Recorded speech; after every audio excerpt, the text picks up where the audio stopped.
आता बघूया तालुक्याच्या बातम्या। बांधकाम कामगारांच्या विविध मागण्यांसाठी इचलकरंजीमध्ये आंदोलन, महाराष्ट्र कामगार सेनेकडून निदर्शनं। परभणी जिल्ह्यात चांगला पाऊस झाल्यानं सोयाबीन आणि कापूस पिकं बहरली। सोयाबीन कापूस पिकांवर शेतकऱ्यांकडून फवारणी, रोगाचा प्रादुर्भाव टाळण्यासाठी शेतकरी सरसावले।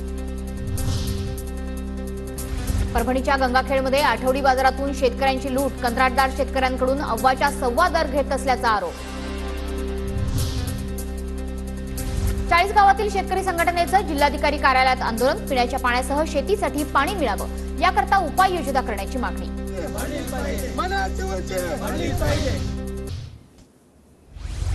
पालघरमधील डहाणूच्या गांगोडी शेणसरी रस्त्याची दुरवस्था, रुग्णांसह नागरिकांना मोठ्या प्रमाणावर गैरसोय, विद्यार्थ्यांना सुद्धा चिखलातून प्रवास करावा लागतोय।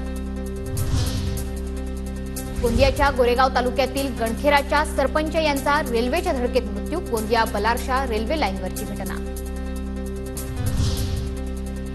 गोंदियाच्या आमगावात घरफोडी करणाऱ्या तरुणाला बेड्या, चोरट्याकडून चोरीचा मुद्देमाल हस्तगत, स्थानिक गुन्हे शाखेची कामगिरी।